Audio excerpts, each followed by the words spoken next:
1000 টাকা বললে যদি 300 টাকা চার্জ নিয়ে যায় তাহলে আমার মতন ব্যক্তির অনেক কিচ্ছু। এগুলো তো সরকার বাদ দিতে চাইছিল, কিন্তু এটার সাথে দেখা গেছে যে আবার বিদ্যুতের দামও বাড়াইছে। মানুষকে একটা বাড়তি চাপে ফেলানো, এছাড়া তো অন্য কিছু না। রাজধানীর পশ্চিম আগারগাঁওয়ের বাসিন্দা আব্দুর রহমান প্রিপেড মিটারে রিচার্জ করেছিলেন 1500 টাকা, কিন্তু বিদ্যুৎ ব্যবহারের জন্য পেলেন 1269 টাকা। বাকি 231 টাকাই কেটে নেওয়া হয়েছে ভ্যাট, ডিমান্ড চার্জ ও মিটার ভাড়াই। এক হচ্ছে বিদ্যুৎ বিল বাড়ছে, তার মধ্যে গভর্নমেন্ট যে ঘোষণা দিছিল যে চার্জগুলো সব উঠে ফেলবে, সেটাও বন্ধ করে নাই। বিদ্যুতের রেন্টটাও বেড়ে গেছে এবং চার্জ তো আগের যা ছিল তার সবই বহাল আছে। আমাদের জন্য এটা বার্ডেন না, এটা একটা বাড়তি চাপ।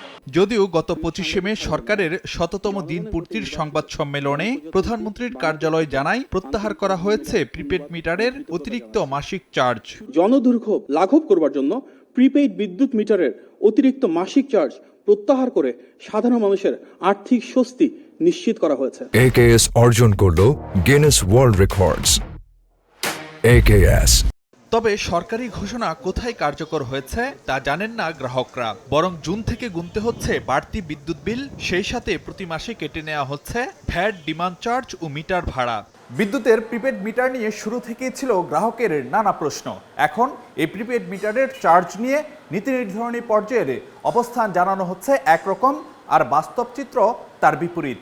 এ অবস্থায় স্বাভাবিকভাবেই ধোঁয়াশায় গ্রাহকরা। এগুলো তো সরকার বাদ দিতে চাইছিল, কিন্তু এটার সাথে দেখা গেছে যে আবার বিদ্যুতের দামও বাড়াইছে। এটা আমাদের জন্য অনেক কষ্ট হয়ে যায়। 1000 টাকা বললে যদি 300 টাকা চার্জ নিয়ে যায় তাহলে আমার মতন ব্যক্তির অনেক কিচ্ছু। গরিবের তো এসব মরণ, আমরা গরিবে কয় টাকা ইনকাম করি। দেখলাম 1500 টাকা ভরার পরে 1300 টাকা ঢুকলো।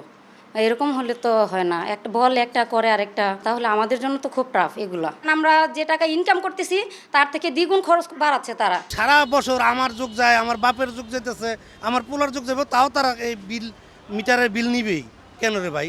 বিদ্যুৎ বিভাগ বলছে প্রিপেড মিটারের অতিরিক্ত চার্জের বিষয়ে সিদ্ধান্ত জানানো হবে শিগগিরই। গ্রাহকের অনুরোধের প্রেক্ষিতে সরকার গুরুত্ব দিয়ে বিষয়টি পর্যালোচনা করছে এবং এই বিষয়ে খুব শীঘ্রই আমাদের সুস্পষ্ট সিদ্ধান্ত আপনাদেরকে জানিয়ে দেয়া হবে। প্রিপেড মিটার নিয়ে গ্রাহকদের সঙ্গে বিদ্যুৎ বিভাগের এমন লুকোচুরি খেলাকে প্রতারণা বলছেন বিশেষজ্ঞরা। সরকারের আদেশ প্রতিপালন না হওয়া, এটা তো একটা বড় ধরনের প্রশাসনিক বিপর্যয় এবং এটা একটা সুশাসন সংকটের ভয়াবহ সংকটের আলামত। সুতরাং এটাকে কোনোভাবেই খাটো করে দেখা যায় না। দেশে বর্তমানে বিদ্যুতের 5 কোটির বেশি গ্রাহকের মধ্যে প্রিপেড মিটারের আওতায় এসেছেন 87,50,000 গ্রাহক। ফারুক ভিয়া, রবিন, সময় সংবাদ, ঢাকা।